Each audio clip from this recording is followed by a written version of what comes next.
students, welcome back to the podcast. Today we are going to discuss chapter 8 in this book, Before You Go, and I have the pleasure of having my friend Isaac today. So we are going to talk about some very important information, so make sure that you watch the whole video. So why don't you go ahead and introduce yourself, and then you can share a fun fact. Okay. My name is Isaac James. I'll be a sophomore at Central Piedmont Community College. Go Geese. So I'm getting my AA right now, and then I'm going to transfer to Liberty and study business. And then a fun fact about me is I can speak fluent Portuguese. I didn't know that. Yeah, not many people do, but wow. It's true. You're really smart.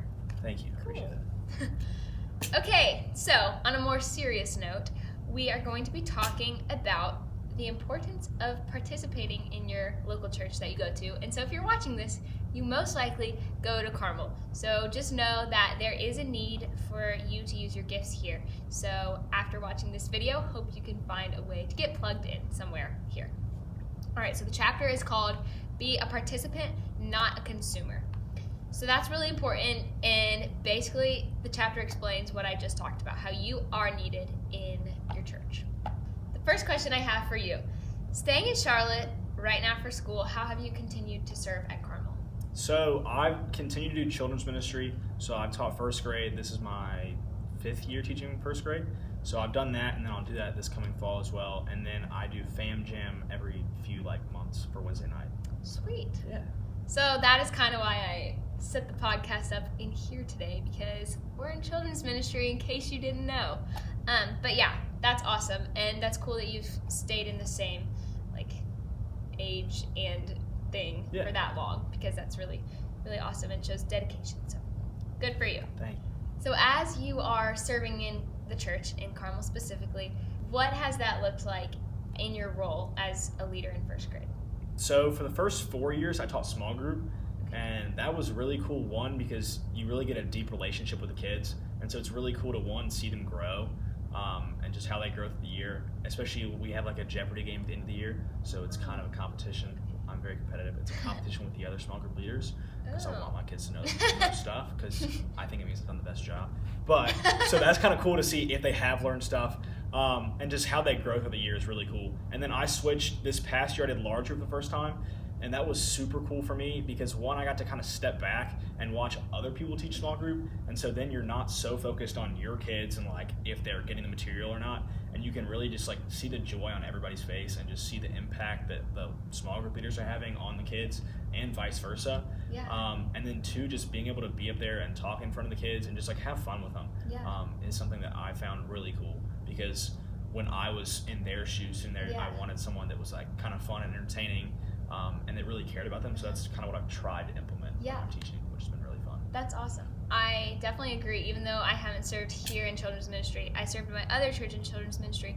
But like Isaac said, it is really cool to have people who are young and cool to serve you, because I don't know, it's we really, or younger kids really look up to older kids. So definitely find a place to get plugged in. And you also get to serve with my little brother, so I do. It's a bonus. Shout out to Steven. Got the kids call him Stephanie first week, and it stuck, so that was a big one. Stephanie Gott. Stephanie Gott. I hope you're watching. Okay, the next question. Why is it important to use your gifts to serve where God has called you to serve? Well, so first thing, I think, touching that last part for sure, is we have to understand that, one, we're called to serve. So 1 Peter 4 and Ephesians 4 both talk about God gives us gifts to use them to serve one another, and to unify the church. So I think it's really important, one, to build unity in that church, and it'll help the community grow in the church. And then also, there are people there that need your gifts and need what you bring to the table. So, one, the opportunity to serve them, and then two, for yourself, you shouldn't be serving selfishly, but it'll really change your life and your outlook on your faith. So it's pretty cool. Okay, so a question based off of that. How has serving changed your perspective about the Lord and your faith? So when I first started teaching, I thought it would be just that, me teaching, but really one, through just reading the lesson plans again, and so relearning a lot of stuff, and then also through kids, the first graders ask pretty hard questions, sometimes that you don't always have the answer to, so it really keeps you on your toes, and you have to know your stuff.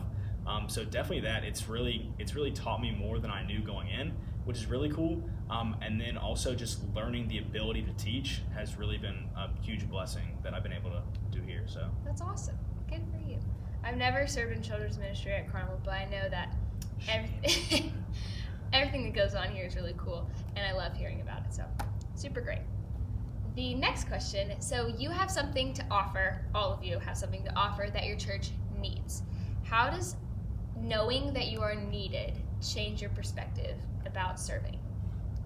So first, there's like kind of I would say like almost a crisis now of everything's kind of consumer based, so everything really in America, but also in the church. So we think like consume, what can I get out of church? But understanding like you have something to bring to the table and you're needed now flips that around. So it's like, okay, one, like you can definitely get things out of church and that's what it's for, and that's great, but also we're called to serve in the church. So knowing that you're needed kind of just changes your view on what you should be doing in church and just creates that opportunity to really dive in more and be like, okay, how can I actually bring value instead of just take value? Yeah, that's awesome. I know there was like a super different perspective for me going to church of when I was at Carmel and when I was at college, because I do not like church hopping, although it is a necessary thing, especially when you go to college. And so you guys have probably heard much about that. But it was hard to go to church every Sunday and just kind of consume everything, because I don't blame the church. Like, I don't think they should have had me serve when I got there because they don't know me at all. But it is definitely hard when you go from serving and then you go off to college and you are just going in and being a consumer. But yes, being a participant and a producer of what goes on in the church is so important, like Isaac said. Isaac, do you have any last words to leave the seniors with? Yes, so I would say just as you're going off to school and hopefully searching for a church, when you go there, don't just think about what you can get out of the church. Like, that is very important if you like the preaching and if you like the style of worship. Like, that's definitely important to an extent.